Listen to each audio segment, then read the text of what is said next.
ჩვენი შეხვედრის ადგილი უცვლელია. რა თქმა უნდა, რადიო ძველი ქალაქი. გადაცემის სპონსორია Geo Hospitalsi.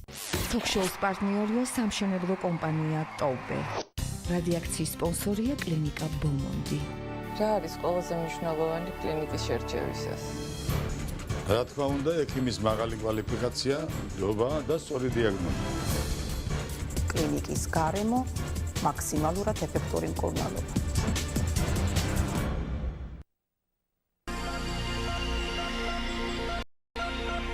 მოგესალმებით რადიო მსმენელებო, დღეს პარასკევია, უკვე შესრულდა 14 საათი, რაც იმას ნიშნავს, რომ ეთერშია რადიო ძველი ქალაქის talk-show რადიაქცია და მე ჟურნალისტი ნანა თვალებეიშვილი. ქუთაისი და მისი აღმასრულებელი ხელისუფლება ისევ დადგა ახალი გამოწვევის წინაშე, უკვე მეორედ ქალაქში სტარტს იღებს კოალიცია ქართული ოცნების წარმომადგენელი დიმიტრი კოპალიანის შემდეგ ქუთაისის პირველი ხელმძღვანელის რანგში დავით ნარმანია სამინისტროს ერთ-ერთი ყოფილი ჩინოსანი შოთა მორღულია მოევლინა. მერის ახალი მოვალეობის შემსრულებლობის სამუშაო კაბინეტში შესვლას წინუსწრებდა ორი ვიცემერის თანამდებობიდან გადადგომა, ბატონების თენგიზ თოფურიძის და კონსტანტინე ლომიძის აღმასრულებელი ხელისუფლებიდან წასვლა. რადიაქციის დღევანდელ გადაცემაში მონაწილეობა შევთავაზეთ იმ ვიცემერებსაც, რომლებიც თანამდებობებს ამ დრომდე იკავებენ, ბატონ ნიკოლოზ კაჭკაჭიშვილსა და გია შარაბიძეს, თუმცა შეთავაზებაზე უარი მივიღეთ. მხოლოდ იმ საბაბით, რომ ისინი წასვლის აუცილებლობას ვერ ხედავენ და შესაბამისად სალაპარაკოც ნაკლები აქვთ. მაშ ასევე წარმოგიდგენთ სტუდიის სტუმრებს, ესენი არიან ბატონი თენგიზ თოფურიძე, ქუთაისის ყოფილი ვიცემერი, რომელმაც მერის მოვალეობის ახალი შემსრულებლის მოსვლისთანავე განცხადება დაწერა და ასევე ქუთაისის ისტორიაში პირველი მერი ბესიკ ბრეგაძე, რომელსაც ადგილობრივი თვითმმართველობის ორგანომ უნდობლობა გამოუცხადა და თანამდებობიდან გადააყენა. მოგესალმებით ბატონებო, დავიწყებ იმ მოლოდინით და ალბათ უფრო იმ ტრადიციით, რომ ქუთაისი ისევ ახალი მართალია დროებით, მაგრამ აღმასრულებელი ხელისუფალი ჰყავს, რომელიც თბილისიდან მარტო არ ჩამოსულა. მოადგილის რანგში საკუთარი გუნდის წევრი ჩამოყვა, რას ნიშნავს ეს ნაკლებად ენდობა დამხტო საჯარო მოხელეებს, თუ მეტი ვალდებულებები ნიშნავს საერთო ინტერესების გატარების საქმეში გარკვეულ დირექტივებს და გარკვეულ პასუხისმგებლობას. დავიწყოთ ბატონო თენგიზ თქვენგან. მოგესალმებით, კალთონ ანა, მოგესალმებით ჩვენს მსმენელს. არ ვიცი რა გიპასუხოთ კიდეც, ეს იყო თქვენი შესავალი ნაწილი, ალბათ გაინტერესებთ ის პრეისტორია, რატომ ვარ მე აქ და რატომ გახდა ეს თემა ზოგადად აქტუალური. რაც შეეხება კონკრეტულად თქვენს განცხადებას, რომელიც საკუთარი სურვილით დაწერეთ და გადიდექით თანამდებობიდან ამას ცოტა მოგვიანებით, შემდეგ კითხვაში გავშლით, იქნებ მანამდე გითხრათ, რას ნიშნავს, როდესაც ახალი ხელისუფალი მოდის თავისი გუნდით, არენდობა ადგილობრივებს, თუ რაშია საქმე, იქნება ეს შეფასება გავაკეთოთ და ისევ ახალი გამოწვევის წინაშე მდგარი ქალაქი. მე არ ვიცი ამ კონკრეტულ შემთხვევაში რას ფიქრობდა ბატონი შოთა, მაგრამ ან რას ფიქრობს ახლა ამის თაობაზე, თუმცა შინაგანად ვარ დარწმუნებული, რომ ის არ გამოხატავს უნდობლობას ქუთაისის მერიის ხელმძღვანელების მიმართ, მე ასე ვფიქრობ. და არ იქნებოდა ალბათ მისი განზრახვა ის, რომ ჩამოვიდეს და დაიწყოს მისი საქმიანობა მისი მოადგილეების ან სამსახურების უფროსების ცვლილებებით. თუ კი თქვენ ამას იქიდან გამომდინარე ამბობთ, რომ მასთან ახლავს მისი გუნდის წევრი ჩვენი ქალაქისთვის კარგად ცნობილი, თქვენთვისაც კარგად ნაცნობი ადამიანი ბატონი ნოდარ მიქიაშვილი, მე ვფიქრობ, რომ მიქიაშვილის გამოჩენა ქუთაისში დაბრუნება და საჯარო სამსახურში მოსვლა ინფრასტრუქტურული ბლოკის ალბათ სავარაუდოდ კოორდინატორად, ვფიქრობ, რომ ძალიან კარგია, უკეთესია. თუმცა აქვე ვრცელდება ინფორმაცია, რომ ასევე ჩამოვა მეორე გუნდის წევრი შოთა მორღულიას გარემოცვიდან, ეს არის კახა გვანცელაძე და ისიც დაიკავებს ქუთაისში ვიცემერის პოსტს. ვერ გეტყვით, მე უცვლელად არ ამოქვს ამის თაობაზე ინფორმაცია, მაგრამ რაც შეეხება ნოდარ მიქიაშვილის შემოსვლას, მე ვფიქრობ, რომ ეს უკეთესი გადაწყვეტილება არის აღნიშნული ბლოკის კოორდინატორად ვიდრე მე, ვინაიდან ბატონ ნოდარს ბოლო თითქმის 1 წლის განმავლობაში აქვს ინფრასტრუქტურის დეპარტამენტის უფროსობის სრულად საქართველოს მასშტაბით გამოცდილება, ის უფრო ახლოს არის თავისი, ასე ვთქვათ, პროფესიული კომპეტენციით ინფრასტრუქტურულ პროექტებთან ვიდრე მე და ვფიქრობ, გულწრფელად ვფიქრობ, რომ ის უკეთ გაართმევს თავს ინფრასტრუქტურის ნაწილს, ვიდრე ამას მევაკეთებდი. ეს ერთი პლუსი.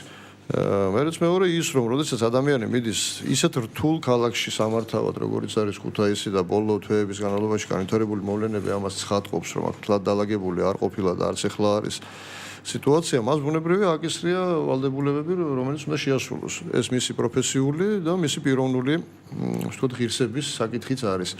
ამიტომ მას აქვს სრული უფლება დააკომპლექტოს გუნდი მისი შეხედულებისამებრ და მე პირადად ჩემი мотиваცია და მეწერა განცხადება და წამოსულიყავ იყო სწორედ ეს რომ ახალ მერს ქონოდა მეტი არჩევნის თავისუფლება და არ არის ამაში პათეტიკური არაფერი გულწრფელად ვამბობ მით უფრო რომ თუ კი მოყვებით ახლა იურიდიულად კომისიის მიერ არჩეული საჯარო მოხელე კონკურსის გზით არჩეული საჯარო მოხელე თუ კი მას არ აქვს სერიოზული გადაცდომები ფაქტიურად ხელშეუხებელია და მას ვერავინ ვერ აიძულებს დაწეროს განცხადება და წავიდეს თუ კი მისი სურვილი არ არის ამ ეტაპზე.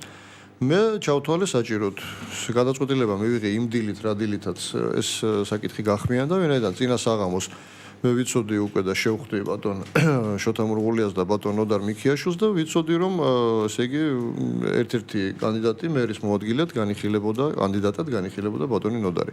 თავად მივიღე გადაწყვეტილება ორი ფაქტორის და გამო. პირველი ის რომ პროფესიულად ჯობს ნამდვილად რომ ინფრასტრუქტურის ბლოკს ხელმძღვანელობდეს ბატონი ნოდარ მიქიაშვილი და მეორე ის რომ როგორც ბატონი შოთა ასე ბატონი ნოდარი არიან ჩემი მეგობრები და წმინდად მეგობრული თვალსაზრისითაც მე ვიყავი ვალდებული რომ მათთვის ასე ვთქვათ მიმეცა თავისუფალი გზა იმ გეგმების შესრულების პირველ ნაბიჯებში რასაც ისინი გეგმავენ ასე რომ თვლი ყოველ მხრივ ჩემი ნაბიჯი არის გამართული ბატონობას მე მაინტერესებს თქვენი პოზიცია ფიქრობთ რომ მხოლოდ მეგობრული ვალდებულება იყო მხოლოდ ასპარეზის დათმობა თუ უბრალოდ არა მე შევიდან კოლექტივს ეს არ იყო მეგობრობის არა ეს არ იყო მეგობრობის მხოლოდ მოტივით იქნება ხა მოусმინათ ბატონებს არა კი მაგრამ მე დავაზუსტებ რომ ეს არ იყო მხოლოდ მეგობრობის მოტივით განპირობებული ეს იყო ჩემი შეხედულება რომ ბატონი ნოდარი უკეთ გაართვევს ინფრასტრუქტურულ პროექტებს თავს ხუთაისში ვიდრეμε და მეორე რა თქმა უნდა მეგობრული მივესალმები რადიო მსმენელს პირველ რიგში მოგესალმებით და მოკლედ გეტყვით ჩემას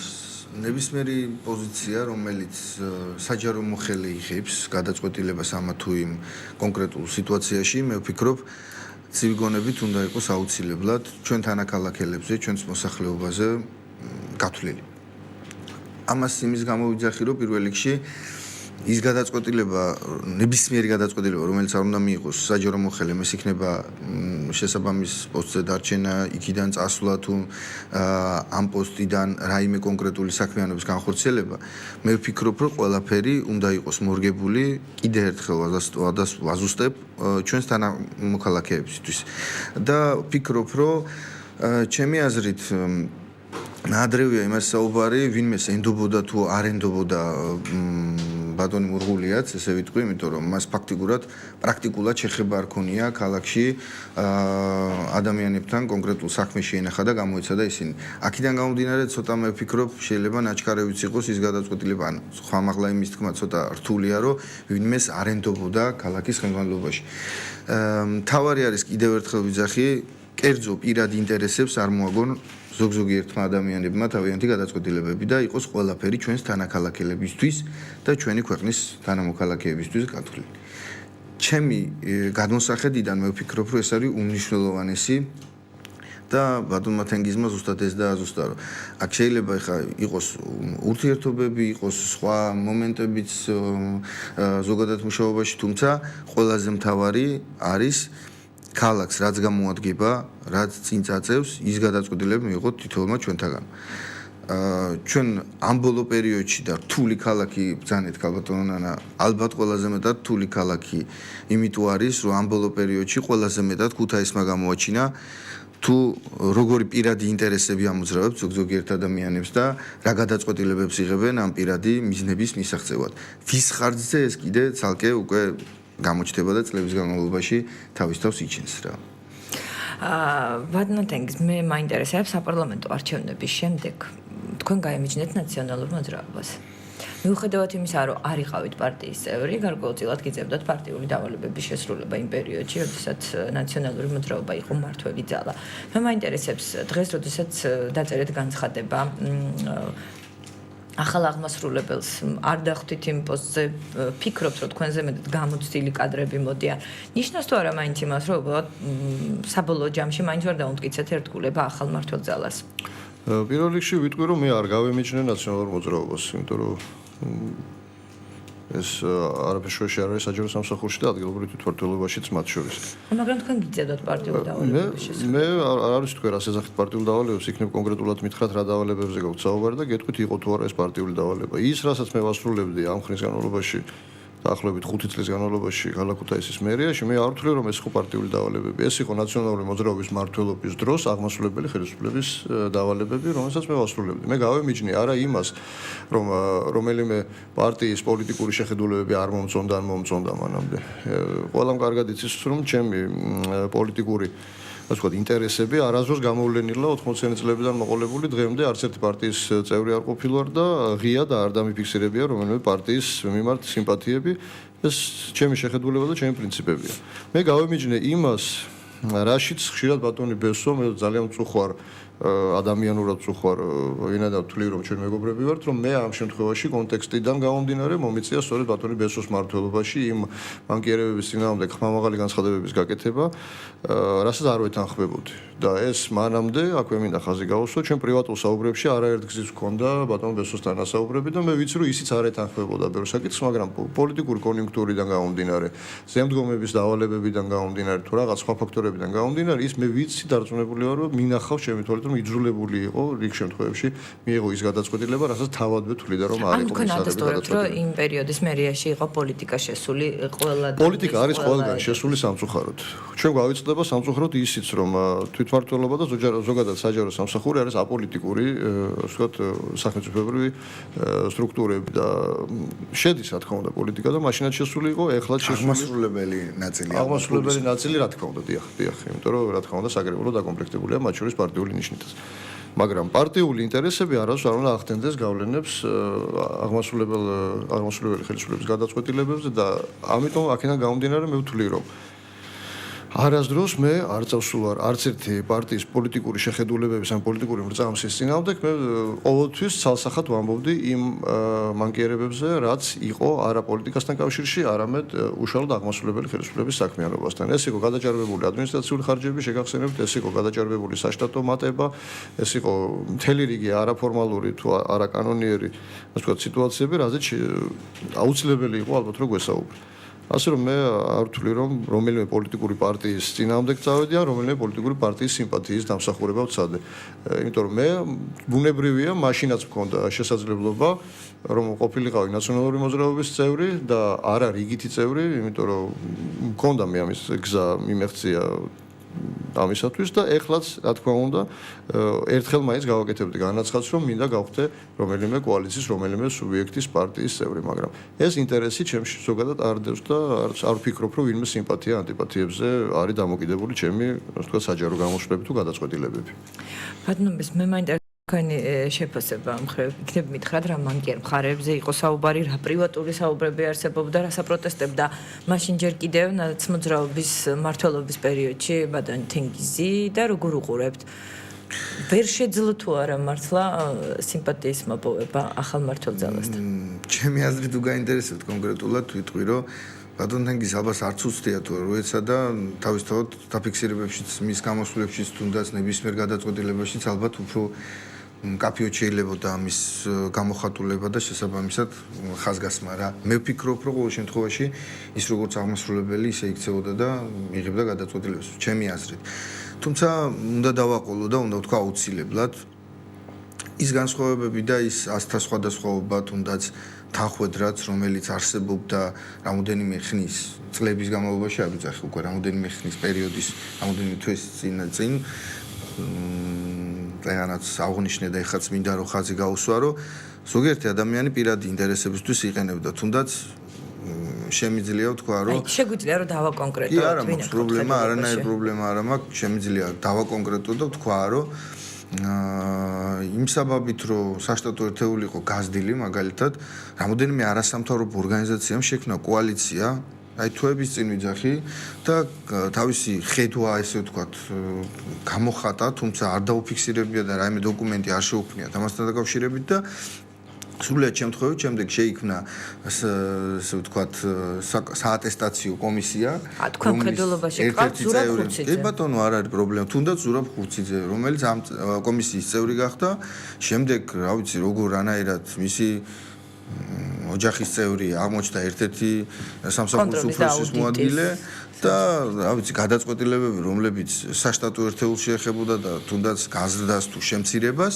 აღმოჩნდა რომ რისი საფუძველიც ჩემი იმპიჩმენტის საფუძველი იყო ის ისევ გაგრძელდა და ისევ გრძელდება და კი არ კლებულობს ან კი არ შეჩერებულა პირიქით მატულობს თურმე რა როგორც აღმოჩნდა იდეაში ესეც ერთ-ერთი მომენტი თუნდაც იმ პირადი ინტერესებიდან გამომდინარე მე იგივე შემიძლია ვთქვა ამ კოალიციის შემოვალ ქალბატონ მარანაზე რომელიც რამდენიმე ხნის წინ სხვა რაღაცას ბჭყალებში მიქადაგებდა ესე ვთქვათ და აღმოჩნდა რომ თურმე თვითონ სურს ატესტაციაში კონკურსში მიღება განაცხადი შეიტანა და შემდეგ აღმოჩნდა რომ ეს განაცხადიც რაღაცა პრობლემების და კითხვის ნიშნის ქვეშ დგას და ასე შემდეგ და ასე შემდეგ.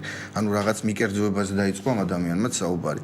ძალიან ბევრი თემა მაგალითად საზღვარგარეთ პირობით ბჭყალებში საზღვარგარეთ, იმიტომ რომ აი ესე ეწერა პირდაპირ ჩემი იმპიჩმენტის დოკუმენტში რომ საზღვარგარეთ მივლინებებში თურმე დადიოდა ქალაქის მერი. ძალიან დიდი ბოდიში, მაგრამ არ ვიცი ქუთაისის ისტორიაში ღმერთმა ქნას განმეორდეს და კიდევ ერთხელ იყოს ისეთი შეხვედრა, რომელზეც მე ვიმყოფებოდი, ეს იყო პარიზის კლუბის ეგიდით გაკეთებული მერების შეხვედრა, სადაც ყოფილი პოსტსაბჭოთა კავშირის ქვეყნებიდან ერთ-ერთი ქალაქი იყო ქუთაისი და მეორე ქალაქი იყო პრიბალტიკის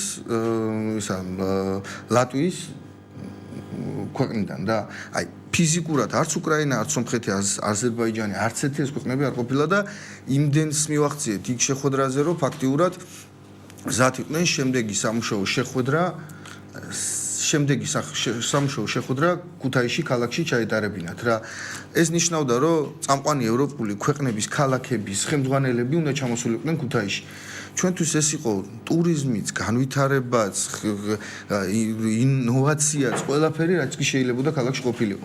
და ამის შემდეგ ჩვეულებრივად ერთ-ერთი მიზეზი კიდევ ერთხელ გეუბნებით იყო ჩემი იმპიჩმენტისა, რომ მე საზღვარგარეთ აი ესეთი ტიპის შეხვედრებზე დავდიოდი, გრძელდება ჩვეულებრივად მივლინებები ხარკოვში, დონეცკში, კიევში, ლვოვში, რა ვიცი, და ძალიან ბევრი დაზმობილებულ ჩვენს ქალაქებში, რომელთანაც ფაქტიურად კონკრეტული ხელშესახები ის, რაც ქალაქისთვის მისაღები შეიძლება ყოფილიყოს, ან ეკონომიკისთვის ზოგადად წინ წამწევი ფიზიკურად არაფერი არ მოხდარა რა.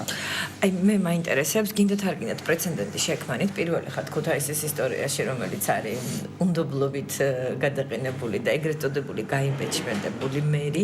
მე მაინტერესებს ამ გადასახედი და როგორ უყურებთ, რამდენად იყო მაშინ სამიზნეში ამოღება ნაჩქარევი პროცესი და ფიქრობ თუ არა, რომ დღეს რომ ყოფილიყავით ისევ ქუთაისის მერი. რა ცვლილებებს მივიღებდით? რთული შეკითხვა, როგორი სახის ქალაქი გვექნებოდა? რთული შეკითხვა, იმიტომ რომ გეტყვით პირველ რიგში ყველაზე მთავარი და ჩემთვის პრიორიტეტი რაც იყო, ეს იყო მიუხედავად იმისა, რომ ასე ვთქვათ, წინსვლას უკვე ფაქტიურად ვეღარ შეძლებდა ქალაქი, იქიდან გამომდინარე, რომ რეალურად ეკონომიკის ვარდნა იყო, იქ ბიზნეს სექტორთან მიმართებაში რაღაცა პრობლემები შეიქმნა და ასე შემდეგ და ასე შემდეგ. მე ბიუჯეტსაც მინდა შემდეგ შევეხო, ჩვენ ალბათ გვექნება ამ თემაზე საუბარი. მე ვფიქრობ, რომ პირველ რიგში ალბათ ყველაზე მნიშვნელოვანი რაც იყო, ის ინფრასტრუქტურული პროექტები, რომელიც დაგეგმილი იყო, მაქსიმალურად განხორციელებული იყო თავიდან ბოლომდე და შესაბამისად შემდეგი მომავალი წლისთვის უკვე კონკრეტული ზრდა გინდათ ეკონომიკის მხრივ, გინდათ ბიუჯეტის კონკრეტული მუხლების მხრივ რაღაცნაირად დაგვეგეგმა. ალბათ პროგრესი იქნებოდა ეს ყველაზე მეტად რა. რაც შეეხება ზოგადად იგივე იმ საშტატო ერთეულს ან ასე შემდეგ, რაც პრობლემები და პრეტენზიები ესე ვთქვათ იყო იმპიჩმენტის დროს, მე ვფიქრობ, რომ ყველაფრის დალაგება და მოგვარება შეიძლება თუ ამის ნება არსებობს და მე ვიტყვი, რომ პოლიტიკური ნება არსებობს, უფრო დავაკონკრეტებ, იმიტომ რომ ალბათ აღმასრულებელი ხელისუფლების ხელმძღვანელი ჭალებში ერთ-ერთი ქალაქის მერი იძახოდა, რომ მეურნე კაცი უნდა იყოსო, მე ვფიქრობ, რომ მეურნესთან ერთად ალბათ პოლიტიკოსიც უნდა იყოს რა. და შესაბამის გადაწყვეტილებებს უნდა იღებდეს, იმიტომ რომ შესაბამისად აღმასრულებელი ხელისუფლება იღებს და ასრულებს წარმომადგენლობითი ხელისუფლებისაგან მიღებულ დავალებებს. წარმომადგენლობითი ხელისუფლება თავის მხრივ არის პოლიტიკური ნიშით დაკომპლექტებული და შესაბამისად ისინი აუცილებლად პოლიტიკურ გადაწყვეტილებებს მიიღებენ. ბატონ თენგის, მე მაინტერესებს თქვენი შეფასება რეალურად ბესკ ბრიგადის გადაყენების შემდეგ ჩვენ მივიღეთ არა პრობლემების გადაჭრა, არამედ უფრო მეტად გაზრდილი პრობლემების ჩამონათვალი, ამ შემთხვევაში საუბარი იყო გაზრდილ საშტატო ერთეულებზე და ასე შემდეგ. ფიქრობ თუ არა, რომ მაშინ ნაჩქარევი გადაწყვეტილება იყო, კონკრეტულად ვისი დაკვეთით მოხდა და ფიქრობ თუ არა უბრალოდ რომ შეცდომა იყო მაშინ ამ გადაწყვეტილების მიღება. თენგო ბატონ, მე ბოდიშურთი არჩევსრულებელი ყოფილა და არა, მაგრამ ამ შემთხვევაში მაინტერესებს ის აღმასრულებელ ხელისუფლებას წარმოადგენდა მასში და მაინტერესებს თქვენი შეფასება. იცით რა, ჩვენ სამწუხაროდ მივიღეთ ბატონი ბესო ბრიგადის გადაყენების შემდგომ სამთვიანი კომატოზური მმართველობა ქალაქ ქუთაისის მერიაში და პლუს ორთვიანი რეანიმაციული მდგომარეობა, რომელმაც სასიკეთო არაფერი მოუტანა ნამდვილად ქალაქს. მე მაქვს იმედი, რომ ბატონი შოთა მურღულიას ჩამოსვლა ახალი გუნდის დაკომპლექტება ამ ხუთვიან კოლაპს რაღაცნაირად გამოიყვანს სიტუაციიდან და დაიწყება აღშენებლობა ქუთაისისთვის და იმედი მაქვს ძალიან დიდი იმის, რომ ბატონი შოთას, ბატონი ნოდარიც არიან ინფრასტრუქტურის სამინისტროს წარმომადგენლები, ისინი ძალიან კარგად იცნობენ ამ სფეროსთან დაკავშირებულ ხელმძღვანელ პირებს, სხვა ფონდებს, საერთაშორისო ორგანიზაციებს და ვფიქრობ, რომ ეს ნაცნობობა სასკეთო წარადგება ქუთაისს. განსხვავებას გულწრფელად გითხრათ იმ მდგომარეობასა და დღევანდელ მდგომარეობას შორის, რაც იყო ბატონი ბესო ბრიგადის მმართველობის დროს და რაც არის ახლა ბოლო მერების ცვლილებების დროს, მე არსებითად ვერ ხედავ, ვინაიდან ზუსტად იგივე პრობლემების წინაშე დგას ქალაქი, ზუსტად ისეთივე საშტატო მატება არის დღეს და შესაძლოა უფრო მეტიც ვიდრე იყო ბატონი ბესო ბრიგადის დროს. არ ჩამითვალოს ვინმე ძალიან ვთხოვ ჩვენს მსმენელს, რომ ეს არის რაღაც ჩემი პოლიტიკური რევერანსი ბატონი ბესოს მიმართ ან მისი პოლიტიკური ძალის მიმართ, ეს არის სუბიექტური და მე ვცდილობდი ყოველთვის და ვცდილობ დღესაც და ვეცდები, რომ ყოველთვის ვიყო ობიექტური და არ იყოს ჩემი, ასე ვთქვათ, რომელიმე განცხადება სუბიექტივიზმის კლანჩებში მოქცეული. ვფიქრობ, რომ თუ ურთულესი მდგომარეობა არის სწორედ იმ პრობლემების რანგში და სფეროში, რა პრობლემასაც ვაწყდებოდით ბატონი ბესო ბრიგადის მერობის დროს. სასწრაფოდ არის, მე ვფიქრობ, შრომითი დისციპლინა ისევ დასამყარებელი მერიაში, იმიტომ რომ გაცილებით უარესი მდგომარეობა არის დღეს ამ თვალსაზრისით, საშემსრულებლო დისციპლინა ასევე საშინო მდგომარეობაშია. საშტატო მატება, დაკომპლექტება არაპროფესიონალი კადრებით ნაწილი, რა თქმა უნდა, ყველაზე ვერ ვიტყვი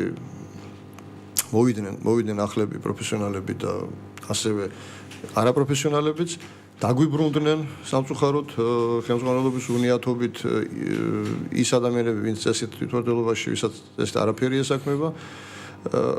პრობლემები არის ისევ ადმინისტრაციულ ხარჯებში, პრობლემები არის ისევ ბიუჯეტში.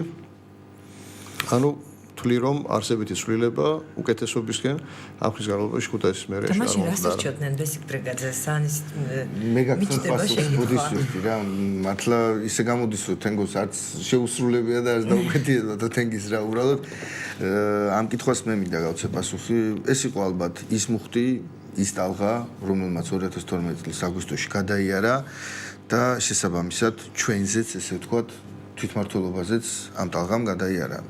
ცოტა უხეშად რო ვთქვათ. თუმცა ვიტყვი რომ ალბათ საზოგადოების გარკვეული ნაწილის გაუთვითცნობიერებლობაც არის ამ ყველაფერში, იმიტომ რომ რამოდენიმე ხნის წინ მე ვიცი თქვენთან ეთერში იჯდა ბატონი სულხან ქობულაძე, რომელიც ხსნიდა და რიტორიკით ასაბუთებდა რომ საპარლამენტო არჩევნები მოიგო ოცნებამ და შესაბამისად თვითმმართველობაში უკვე რასაც უნდა იმას გააკეთებს. დიდი ბოდიში, მაგრამ თვითმმართველობა არის სხვა სისტემა, საპარლამენტო არჩევნების შესაბამისად არის სულ სხვა სიბრტყეზე და სულ სხვა სისტემა და საპრეზიდენტო კიდევ სულ სხვა. და შესაბამისად აქვს კონკრეტული ვადა საკრებულოში არჩეულ ადამიანებს, რომლებიც იღებენ რაღაც გადაწყვეტილებას ჩვენს სამოქალაქო საზოგადოებას თუ არ მოწონს ეს გადაწყვეტილებები, შეუძლია არჩევნებზე ეს პოზიცია გამოხატოს და შესაბამისად მიიღოს იმის მიხედვით გადაწყვეტილება. მოგწონს თუ არ მოგწონს, ჩვენ ამ ცივილურ ფორმით გვიწევს ამ ქვეყანაში და ამ დედამიწას ესე ვთქვათ, არსებობა და ვალდებულები ვართ, რომ ეს ყველაფერი გავაკეთოთ. და რაც შეეხება დანარჩენს კიდევ ერთხელ ხსნი და ვიძახი, რომ ალბათ ჩემი ეს ერჩოდნენ ბჭყალებში პირობითია, იმიტომ რომ ჩვენ დღესაც აქვს ურთიერთობა იმ ადამიანებთან, ვინაც ეს გადაწყვეტილება მიიღო, პირობითად ასე შემიძლია გითხრათ და ისინი დღესაც იძახიან, რომ არაფერი შუაში არ იყო აქ, არც დაშტატო ერთეული, არც არაფერი შუაში არ იყო, უბრალოდ ეს იყო ის ტალღა, რომელმაც იმ პერიოდში გადაიარა. და მე მომიწია ამ თაღის შემგუკერძე აღება, რა ვქნა. Talk-show რადიაქციაში რეკლამის დროა, რეკლამის შემდეგ ჩვენ დავბრუნდებით ყველაზე ხმაურიანი თემით, ეს არის 2013 წლის ბიუჯეტი, რომელსაც ადგილობრივი ხელისუფლება აუცილებლად დეფიციტით დაასრულებს, რატო ვსდებენ ბრალს ნაციონალებს ამ შემთხვევაში არასწორ დაგეგმაში და რატო და პირიქით ნაცმოძრაობა ფიქრობს, რომ ადგილობრივი ხელისუფლების უნიათობით ვერ სრულდება წლის მთავარი საფინანსო დოკუმენტი, რეკლამის შემდეგ შევიტყობთ ჩვენი სტუმრებისგან. მიკროსაფინანსო ორგანიზაცია კრისტალში სიახლეა. თქვენ შეგიძლიათ აიღოთ სწრაფი სესხი 1000 ლარამდე 15 წუთში. ყოველგვარი ზედმეტი დოკუმენტაციის გარეშე. დამატებით ინფორმაციისთვის დაგვიკავშირდით ხელხასზე 0421.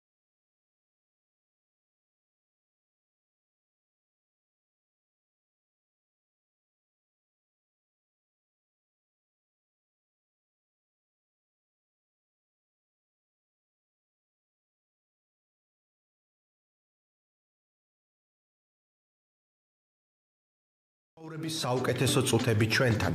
მობრძანდით წერალთა სახლის წინ, ყაუხჩიშვილის ორში. რესტორანი ბაგრატიო. სამშენებლო კომპანია დიზაინ კომპლექსი გთავაზობთ სიახლეს. საცხოვრებელი და კომერციული ფართები ახალ მშენებარე სახლში, ყოფილი კინო ქუთაისის მიმდებარე ტერიტორიაზე.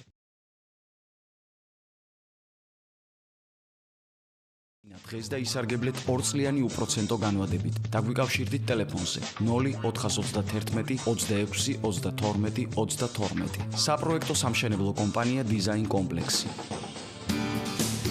ქუთაისის სააქციო საზოგადოება სამკერვალო კომპანია იმერი სამუშაოდ იწვევს როგორც პროფესიონალ მკერავ ქალბატონებს, ასევე ახალგაზრდებს, რომლებიც სათანადო მომზადების შემდეგ დასაქმდებიან საწარმოში. მისამართი ქუთაისი ლადო ასათიანის 119, საკონტაქტო ტელეფონები 22 54 99, 557 74 39 29.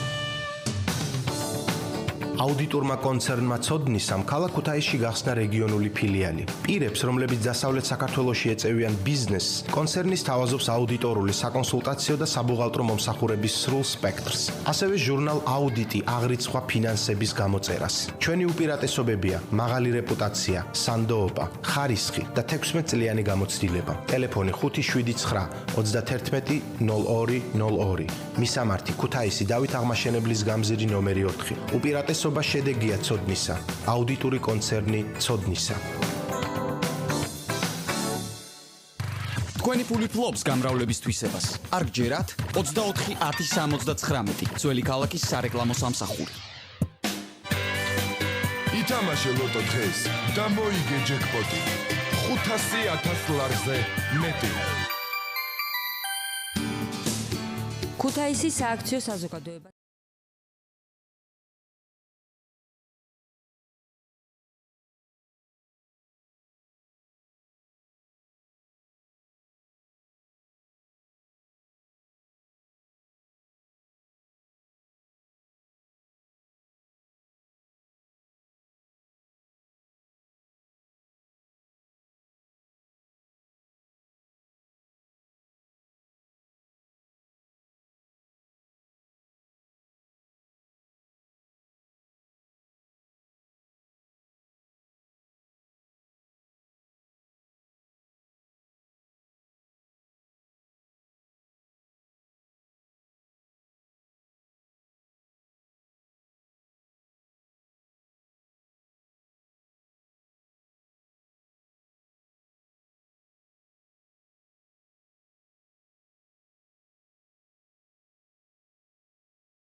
თემები ქუთაისის და იმერეთის რეგიონის პოლიტიკური ცხოვრება, განსხვავებული პოზიციები და დებატი პირდაპირ ეთერში. საინტერესო სტუმრები და ხალხის შეფასება თოქ-შოუში რადიაქცია.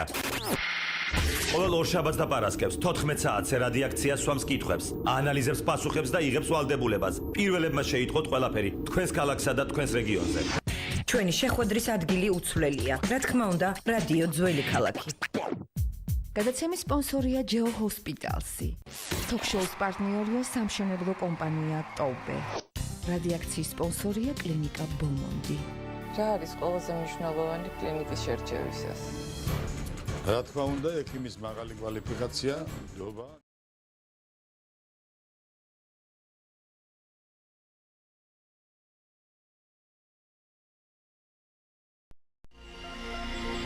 გრძელდება talk-show რადიაქცია ბატონო თენგის ქალაქისთვის უდიდეს პრობლემად რჩება 2013 წლის მთავარი საფინანსო დოკუმენტის შეუსრულებლობა. დიდი ალბათობით მიმდინარე წელს 3 მილიონიან გარღვევას ველოდებით, როგორც ახალი მერის მოვალეობის შემსრულებელი შოთა მურღულია, ასევე თქვენი გუნდი აცხადებდა, რომ ბიუჯეტის ამ მდგომარეობამდე მიყვან არასწორმა დაგეგმვამ გამოიწვია და ეს ნაცმოძრაობის უდიდესი შეცდომა. საინტერესოა რას ფიქრობთ, თქვენი არგუმენტები და შემდეგ უკვე ბატონი ბესიკი აგვიხსნის, იყო თუ არა არასწორი დაგეგმა და კარგი მმართველობის ხელში რამდენად მოხდებოდა ბიუჯეტის უდეფიციტოდ შესრულება.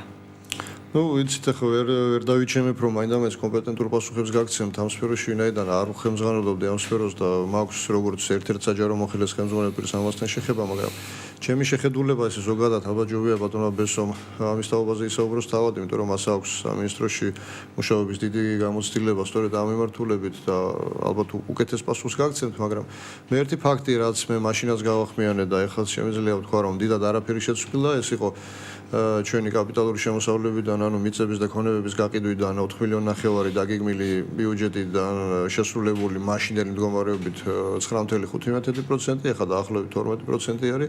ძალიან დაბალი ნიშნულია.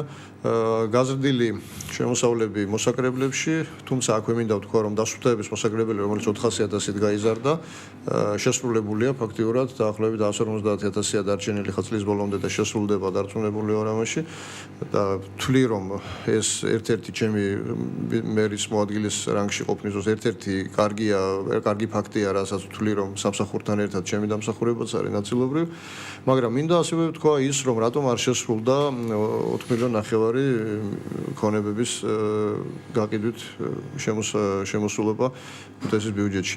მას ჰქონდა წინაპირობა, როდესაც იყო რაღაც გარკვეული პერიოდი, როდესაც კატეგორიულად არ იყიდებოდა არაფერი და ეს არ იყო იმის გამო, რომ არ იყო ინვესტორი და დაინტერესებული პირი. ამას შემდგომ მოხვა როგორც ეგან აღნიშნე სამთვიანი აბსოლუტურად კომატოზური მდგომარეობა ქუთაისში არა თუ რაიმე პროცესები, არამედ დოკუმენტსაც კი არ ეწერებოდა ხელი. ელემენტარულ გადარიცხვებსაც კი არ ეწერებოდა ხელი, არა თუ ის რომ ვინმეს აუქციონები გამოეცხადებინა და დაეგეგმა, ამას მოყვა გითხარით ასევე ორთვიანი გაურკვეველი მერობანას თამაში მერიაში და ეს ყველაფერი შედეგად გვაძლევს იმას, რომ დღეს დაახლოებით 4 მილიონამდე არის დეფიციტი პრობლემა ქუთაისის ბიუჯეტისთვის. თუმცა მე ვფიქრობ და რაც ვიცი ბატონი გია შარაბიძესთან საუბრის შემდგომ შემიძლია ვთქვა, რომ არის შესაძლებლობა იმისა, რომ არ დასრულდეს ცუდად ქუთაისის 2013 წლის ბიუჯეტის ბოლო და რაღაცნაირად დეფიციტი აღმოიფხვროს. თუმცა მე კიდევ ერთხელ გეტყვით, რომ არა ვარ ამ საკითხში კომპეტენტური ჯობია სხვას კითხვა. ბატონო ბესკი მე მაინტერესებს, როგორ ფიქრობთ, გარდა ჩამოთვლილი მიზეზებისა, კიდე იყო თუ არა ახალი გუნდის არაკომპეტენტურობა და უნიათობა და აქ არაფერ შუაში არაა თქვენს მიერ, კონკრეტულად თქვენი გუნდის მიერ დაგეგმილი ბიუჯეტი. ვერ დაგეთანხმებით პირველი იმის გამო, რომ რეალურად აი ეს 3+2 ბატონმა თენგიზმა რას თქვა, ეს პერიოდი თვეების რაოდენობას გულისხმობ, რა თქმა უნდა, ქალაქის 12 თვიანი ბიუჯეტიდან შესრულების მომენტში 5 თვე რო ფაქტიურად ბჭყალებში პარალიზებული ხარ, ნიშნავს იმას, რომ რეალურად ნახევარი ბიუჯეტი გაგრღვევა. რეალურად რო ვთქვათ რა, როგორც შემოსავლით ნაწილში, ისე ხარჯვით ნაწილში, მაგრამ ალბათ ყველაზე მეტად მნიშვნელოვანი რაც არის რომ შემოსავლით ნაწილზე რაზეც იყო პრობლემები და პრეტენზიები რომ არარეალური დაგეგმილი იყო მე ვფიქრობ რომ მე ეს ჩემი მოსაზრება არა შემიძლია ჩათვალეთ ზუსტი მეცნიერების დონეზე შემიძლია ყველა ციფრი დავადასტუროთ და შესაბამისად ვთქვათ რომ რეალური დაგეგმარება არსებობდა აქვე დავაყოლებ რომ კონკრეტულ მუხლებში შეიძლება მაქსიმუმიც კი მე ცოტა მაქსიმალისტი ვარ და აქედან გამომდინარე ვეცადეთ რომ ჩვენ თავზე აგვეღო ის რაც ყველაზე მეტი შეიძლება ყოფილიყო მე ვთვლი რომ დასუფლების გადასახად იყო საკმაოდ კარგად დაგეგმილი და მომავალისთვის შესაძლებელია მისი ზრდაც ჩემი აზრით იმიტომ რომ გარკვეულ მომენტებში შესაძლებელია გარკვეული მუხლების ესე ვთქვათ გაზრდა რაც შეეხება არაფინანსური აქტივების კლებას, ანუ პრივატიზებიდან შემოსულ შემოსავალს, ზუსტად ის პერიოდია, როცა ინვესტორი უნდა დაინტერესებულიყო, ქალაქში უნდა შემოსულიყო, შესაბამისი თანხა უნდა ჩაედო და არასტაბილურ გარემოში ყოველთვის ცდილობს ბიზნესმენი ეს გადაწყვეტილებები არ მიიღოს და თავი შეიკავოს კონკრეტული შესყიდვებისგან თუ კონკრეტული ინვესტიციების განხორციელებისგან. ალბათ ეს იყო იმის მიზეზი, რომ კონკრეტულად ამ მუხლში დაახლოებით ნახევარზე მეტი შეიძლება იმ მთლიანი ბიუჯეტის შემოსავლით ნაწილის თანხა ფაქტიურად აკლდება რა. ზუსტად ეს იყო რომ იმის მიზეზი რომ შემოსავლითი ნაწილი არ სრულდებოდა. ხოლო რაც შეეხება ხარჯვით ნაწილს მე ვფიქრობ რომ საკმაოდ ტემპში მიმდინარეობს ეხლაც მიუხედავად იმ ხუთთვიანი ესე ვთქვათ პრობლემებისა საკმაოდ ბევრი ტენდერი გამოცხადებული ეხლაც მე როგორც საქმის კურსში ვარ და ვადევნებ თვალყურს დაახლოებით 58 ქუჩაზე ინფრასტრუქტურულ პროექტებზე გამოცხადებულია ტენდერი და უკვე გამარჯვებულიც გამოვლენილია ნაწილზე და დაწყებულია სამუშაოები წლის ბოლომდე შესაძლებელი იქნება ძალიან რთული თუმცა შესაძლებელი იქნება ბატონობესო რომ ინფრასტრუქტურულ პროექტებში დასახარჯ თანხა სრულად ვერ ითვისებს ქალაქი და მოუწევს ცენტრალურ ბიუჯეტს უკან. ზუსტად პასუხია ამის თაობაზე. ბატონო თენგის. მე მინდა ყურადღება თქვენი გავამახვილო იმ ფაქტზე, რომ ჩვენ ამ შემადგენლობით მე ვიცე-მერის რანგში, ინფრასტრუქტურის სამსახურის უფროსი, სამსახურის მოვალეობის შემსრულების რანგში და ადმინისტრაციული ზედამხედველობა ასევე მის რანგში მე-7 თვის ბოლოს შევუდექით ოფიციალურად მუშაობას.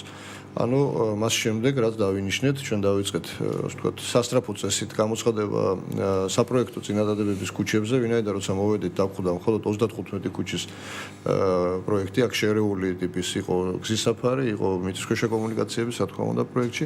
გამოვაცხადეთ კონკურსი, რომელიც არის 10 დღიანი, 10 დღის შემდეგ შევალდებული ხარ კვლავ გამოვაცხადო ეს კონკურსი, რომელიც პროცედურულად დაახლოებით 2-3 დღეს მოიცავს. ანუ ჩვენ გამოვაცხადეთ 3ჯერ 130 ქუჩის საპროექტო წინადადების მომზადების კონკურსი. სამწუხაროდ ჩვენ და არც პირველ და არც მეორე კონკურსზე არ გამოვიდა არც ერთი შემსრულებელი ფირმა, მიუხედავად იმისა, რომ ზუსტად იგივე მოცულობა სამუშაოების, ზუსტად იგივე გაფასება, არაფრით განსხვავებული წინარე კონკურსებისაგან. მე არ ვიტყვი და ვერ ვიტყვი, არ მექნება ამის უფლება, რომ ეს იყო ბოიკოტი, მაგრამ ჩვენ გაგვიჩნდა ეჭვი, რომ ეს იყო რაღაც კონკრეტული 4-5 დაახლოებით იგივე არა, მე უბრალოდ დავაზუსტებ, დაახლოებით იგივე პრინციპია, რაც ზუსტად პრივატიზებიდან შემოსულ თანხაში. ან ინვესტიციების და კონკრეტული საქმიანობის განხორციელების არასტაბილურ გარემოში ცდილობს ბიზნესმა თავის საქმიანობა არ განახორციელოს. ანუ იგივე თემა ეხლა ზუსტად გინდა შემსრულებელი ყოფილიყოს, გინდა დამპროექტებელი ყოფილიყოს. ის როცა ღებულობს სახელმწიფოსგან ამ შემთხვევაში თვითმმართველობისგან რაღაც შეკვეთას, მას გარანტია თუ არა აქვს, რომ იქ სტაბილური მდგომარეობა იქნება, იქ პირობები არ შეიცვლება, ხელმძღვანელობა არ შეიცვლება, ან თანხას დროულად მიიღებს, ან რაღაცა ესეთი სახის პრობლემები არ იქნება.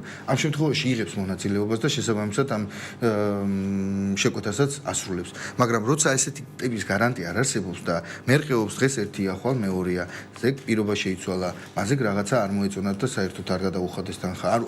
არის რაღაცა მომენტები, რის გამოც შეიძლება თავი შეიკავოს შემსრულებელმა რა. ანუ თქვენ ბატონი თენგისგან განსხვავებით რის ფაქტორებზე ლაპარაკობთ და ბოიკოტს გამორიცხავთ? არა, მე ვეთანხმები ბატონი ბესოს მოსაზრებას, რა თქმა უნდა, ასეთი ვერსია აბსოლუტურად რეალისტურია, თუმცა განიხილებოდა რა თქმა უნდა ეს ვერსიაც.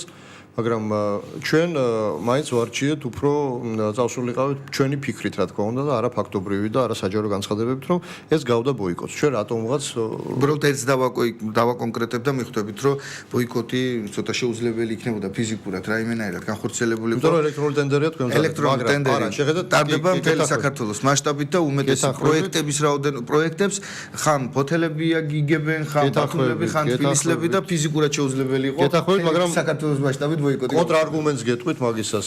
30 დაახლოებით 35,000 ლარის პარკლებში გამოცხადდა ჯამურად ეს ერთი იყო 11,000-იანი, ერთი 18,000-იანი და რუსთავის ფირმა, ძალიან ცნობილი ფირმა, რომელიც ბევრ ტენდერში იღებს მონაწილეობას, შესაძლოა არ შემოსულიყო იმ მარტივი мотиваციის გამო, რომ ისინი იქნებოდნენ ალბათ ამ თანხის პარკლებში დადგებოდნენ იმ რეალობის წინაშე, რომ რამდენჯერმე ჩამოსულიყვნენ ქუთაისში და ენახათ ადგილზე ეს ქუჩები, ვინაიდან მხოლოდ საკადასტრო რუკით და კომპიუტერულად გაკეთებული პროექტები, როგორც თქვენ მოგეხსენებათ, არ არის სათანადო დონის, ვინაიდან ყოველთვის გვიწევს ჩვენ მოსახლეობის ინტერესების გათვალისწინება ადგილზე დათვალიერებით. შესაძლოა იყო, რომ ამიტომ არ შემოვიდა ბათუმიდან ან რუსთავიდან მე ფირმა. შესაძლოა, მე ვამბობ, რომ არ არის შესაძლოა, ან შესაძლოა. ვარიანტს უშვებ უბრალოდ, მაგრამ ჩვენ ახლა ვიფიქრეთ, რომ ეს შესაძლოა ყოფილიყო ბოიკოტი და დრო მიდიოდა, ვინაიდან თვეზე მეტი გავიდა ამ სამი კონკურსის გამოცხადების პროცესში. ჩვენ გავაკეთეთ, მე გავაკეთე პირადად ბრიფინგი და ვთქვი საჯაროდ, რომ შესაძლოა ეს იყოს ბოიკოტი და მოუწოდე ყველა ფირმას, ვინც აღნიშნული პროფილით მუშაობდა, რომ შემოსულიყვნენ. მართლაც შემოვიდა მესამე კონკურსზე ფირმა, გაიმარჯვა და დაიწყო მომზადება. 35-40 დღე არის ვადა საპროექტო წინადადების მომზადების. მით უმეტეს ამ სამჯერ გამოცხადებული იყო თუ არა ბოიკოტზე აქცენტირება მარტივი გზა ძალიან მარტივი გამოსავლისკენ. მოდით მივიყვან ძალიან გთხოვთ რა, ძალიან გთხოვთ მივიყვან და არ დაივიწყოთ ეს კითხვა. მივიყვან ბოლომდე. მე-7 თვიდან გადავით უკვე მე-8 თვეში. მე-8 თვე დასრულდა. მე ეს მიღებული პროექტები გამოვაცხადეთ 20 დღიან ტენდერებზე, ვინაიდან ჯამურად არც ერთი არ აღემატება, არც ერთი არ ჩამორჩება CPV კოდის თანახმად 200,000. მოგვიწია ასევე 20 დღიანი ტენდერების გამოცხადება, ამის შემდეგ უკვე ერთკვირიანი პროცედურა ხელშეკრულების გაფორმებით, ამას შესაბამისად გადაგვიყვანა სექტემბრის ბოლოს, ოქტომბრის დასაწყისში. შეუძლებელი იყო უბრალოდ რიგი ტენდერების გამოცხადებაც კი, როდესაც შენ იცი რომ დეკემბერი გაქვს წინ და ამ დროს გზის საფარი გაქვს დასაგები, ხო? მე ვიცი რომ ჩვენ ვერ მოვასწარით ყველა პროექტის განხორციელება, მაგრამ ეს თანხა მითიური 10 მილიონი, 12 მილიონი, 8 მილიონი არ გახლავთ, ეს თანხა არის დათვლილი ჩვენს მიერ დაახლოებით არის 4 მილიონი ნახევრამდე და ის დიდი მომწოდებლები, მაგალითად შეპესე გემო, რომელიც აგებს კახიანაურში 19 ქუჩას და აგებს ფილებს და შესანიშნავი ტემპებით მუშაობს. ჩვენი თხოვნა იყო მოვიწვიოთ ბიზნესმენები, ის მეწარმეები, ვინც ჩვენთან არიან შემოსული ტენდერებში და მუშაობენ დღესდღეობით და ვთხოვეთ, მე პირადად ვთხოვე ბატონი თამაზ მარგველაშვილი ესწრებოდა, საგრებულოს წევრები ესწრებოდნენ, სამეურნეო კომისიის ხელმძღვანელები ესწრებოდნენ ამ სხდომას და ვთხოვე რომ თუ კი არის შესაძლებელი, რომ ჩვენ საკასო შესრულება დავდოთ 2013 წელს და არ გადაგვივიდეს ეს შემდგომი წლის ბიუჯეტის სიმძიმედ, ყველას ვთხოვეთ რომ დაჩქარებული ტემპებით, მაგრამ არა ხარისხის კლების ხარჯზე რა თქმა უნდა, გაეკეთებინათ. შეპესე გემომ 5 ბრიგადის ნაცვლად ჩართო 12 ბრიგადა. დღეს უკვე 1700 კვადრატულ მეტრს აგებს და ნაცვლად თებერვლისა ასრულებს სამუშაოებს დეკემბრის დასაწყისში. იგივე ასრულებს სხვა მომწოდებლები და ვფიქრობ რომ ამას შეამცირებს. გასაგებია, ბატონებს, მე მაინტერესებს ახლა თქვენი პოზიცია. რომ არ ყოფილიყო შეცვლილი ის რეალობა, რაც იყო მანამდე. როგორ შეძლებდა თქვენი მმართველობის პირობებში? იყო თუ არა ბოიკოტზე აქცენტირება, ძალიან მარტივი გზა იმისთვის, რომ პასუხისმგებლობაც და ვალდებულებებიც ნაკლებია აიღოთ საკუთარ თავზე და რაღაც გამოსავალია მხოლოდ ამ გზაში. მე მარტო კიდევ იმ თემას დავუბრუნდებით ენგობატონმა რაც ბრძანა, ჩემი იქ ყოფნის პირობებში, ესე ვთქვათ, ჩათვალეთ. არ შეიძლება თანაბარ პირობებში დააყენო ამ შემთხვევაში ჩემს მერე არსებული ხელისუფლება და ჩემ დროს არსებული ხელისუფლება, იმიტომ რომ მარტო 5 თვიანი პლუსით თვეების რაოდენობით მივდიოდით რა. ანუ ჩვენ ის სისტემა რაც მუშაობდა, მიდიოდა და შესაძლებელი იყო ნორმალურ მიუხედავად იმისა, რომ გამოთმებით აქცენტი ისმებოდა ამაზე, რომ ცენტრალურ ხელისუფლებასთან ნაკლები კომუნიკაცია. არა, ესეც აი იყო ბოდიშვიხტი კიდე ერთხელ მსმენელთან და თვითონთან ეს იყო თითიდან გამოწვეული. იმიტომ რომ პირველ რიგში მინდა ვთქვა და დავასაბუთო, რომ ცენტრალურ ხელისუფლებასთან ძალიან კარგადაც თანამშრომლობდით და საკმაოდ დიდი რაოდენობით ტრანსფერიც და შესაბამისად სხვა ღონისძიებებიც განხორციელებია მათთან ერთად. იმიტომ რომ კიდევ ერთხელ გეუბნებით, ფინანსთა სამინისტროსთანაც დაგეგმვის დროს 2013 წლის ბიუჯეტის დაგეგმვის დროსაც საკმაოდ წარმატებულად მივიღეთ ის, რაც უნდა მიგვიღო გამოთანაბრების ტრანსფერის სახით. რეგიონალურ განვითარების სამინისტროსთანაც საკმაოდ წარმატებულად თანამშრომლობდით. მაშინ ბატონი შოთაც იყო რეგიონალურ განვითარების სამინისტროში მინისტრის მოადგილე და მასთანაც ჰქონდა კონკრეტული შეხვედრები და შეხებები ამ თემებთან, სხვადასხვა ფონდებთან ურთიერთობაში. საკმაოდ წარმატებულად ძალიან დიდი და ბევრი პროექტი დაიდო ერთობლივად განსახორციელებლად. და მე ვფიქრობ, რომ სწორედ აი ის ყოველდღიურ ესე ვთქვათ ქუთაისის ცხოვრებაში არ არსებული იმ პრობლემების არარსებობის შემთხვევაში საკმაოდ კარგად შესაძლებელი იყო, რომ ქუთაის ეს ბიუჯეტი შეესრულებია როგორც შემოსავლით ნაწილში, ასევე ხარჯვით ნაწილში და საერთოდ არ ყოფილიყო ეს პრობლემები.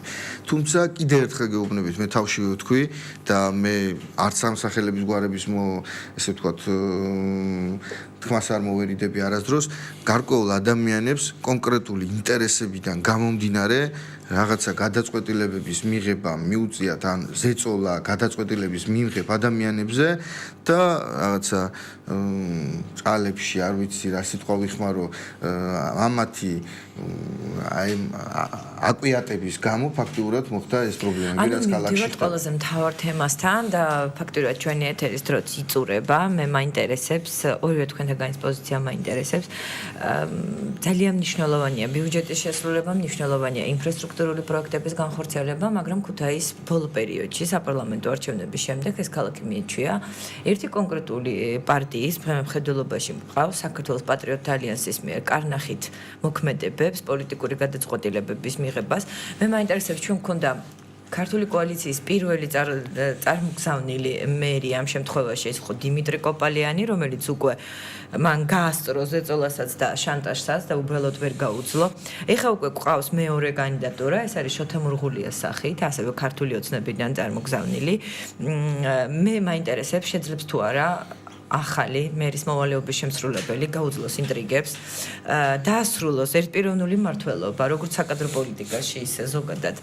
ქუთაისის ცხოვრებაში მხედველობაში მყავს გაპატრიოტებული ნაციონალები და უბრალოდ მათ ინტრიგებზეც უარი თქვას და როგორ ფიქრობთ მოუწევს თუ არა შოთა მურღულიასაც ქუთაისიდან გაქცევა დავიწყოთ ბატონეთენს ორი მომენტია რის გამოც ბატონი შოთა ამას შეძლებს პირველი ის რომ ის პროფესიონალია და მე მჯერა მის კომპეტენციის და გამოცდილების და მეორე ის რომ ის არის ვალდებული თავი გაართვას ქუთაისის მართვას ეს აღარ არის ის პერიოდი როცა ჩვენ შეგვიძლია თავს მივცეთ უფლება რომ დავიწყოთ ექსპერიმენტები და გაამართლებს თორე კიდევ ერთი მმართველობა ქუთაისში ქუთაისი თუკი ჩვენ იგივე რეჟიმში გავაგრძელეთ არსებობა გადაიქცევა აჩრდილების ქალაქად მე ვთვლი რომ ბატონი შოთა და მისი გუნდი ამას შეძლებს და ნებისმიერ რანგში ნებისმიერ გარემოში იქნება ეს სამოქალაქო სექტორი, იქნება ეს საჯარო სექტორი თუ ბიზნეს სექტორი, ყველა რანგში, სადაც არ უნდა ვიყო, ყოველთვის შეუწყობ ხელს ამ გუნდის მუშაობას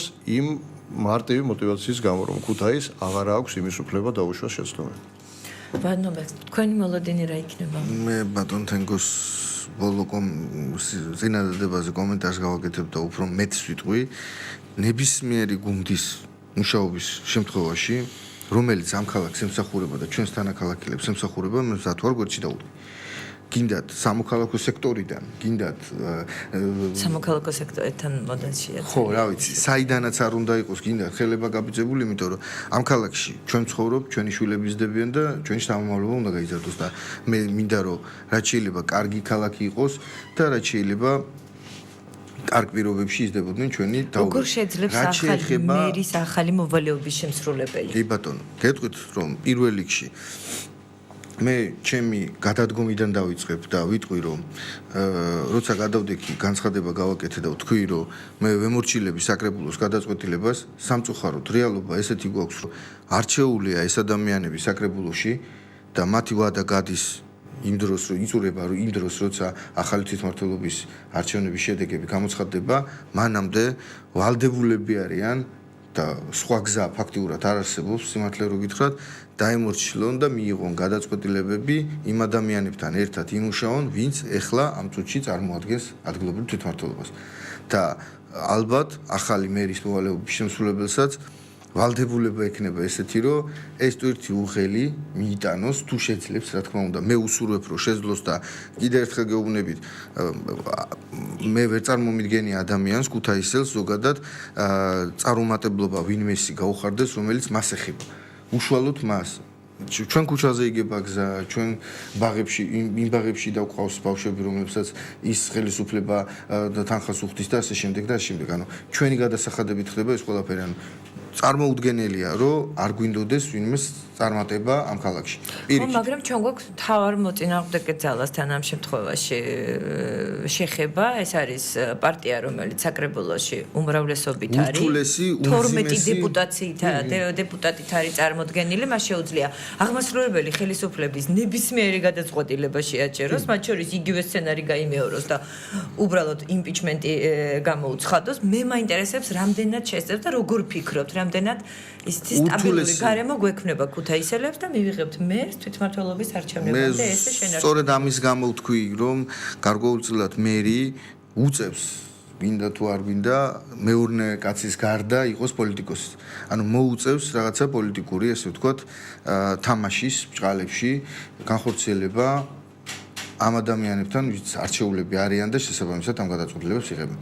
იმედი მაქვს, რომ თავს გაართმევს და დარწმუნებული ვარ, რომ ნებისმიერ სიტუაციაში, რაც არ უნდა დაჭირდეს ქალაქს, მზად ვარ ნებისმიერ გუნდს, ვინც არ უნდა იყოს. თუნდაც გადამტიელები იყვნენ ბჭყალებში.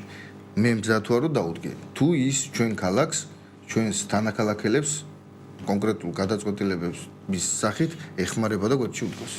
აი თქვენი ბოლო რეპლიკა ბატონო თენგო ბატონო ბესომ აღნიშნა თამაში.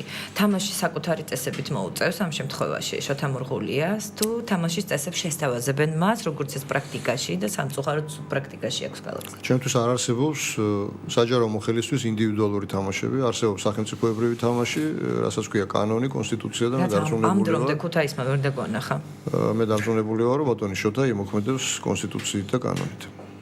კარგია რომ ესეთი მოლოდინები გაქვთ, მე რატომღაც ვიქნები სუბიექტური ამ შეფასებაში და რატომღაც მგონია რომ ისეთი განსაკუთრებული მოლოდინები არ მაქვს. ეთერგაბულე ბრეგაძეო რა წინასწარ რაღაცა ისინი გავაკეთოთ და ნუ შევხედოთ გვინდა რომ ყველაფერი კარგად იყოს. ოპტიმისტები მართლა გვინდა, იმიტომ რომ ამ ქალაქში ვცხოვრობ და ეს ქალაქი გვიყვარს. ეს იყო ток-შოუ რადიაქცია და ჟურნალისტი ნანა თვალაბიაშვილი. ჩვენ ერთმანეთს შევხვდებით ორშაბათს 14 საათზე. ჩვენი შეხვედრის ადგილი რა თქმა უნდა უცვლელია რადიო ძველი ქალაქი. კარგად ბრძანდებოდეთ.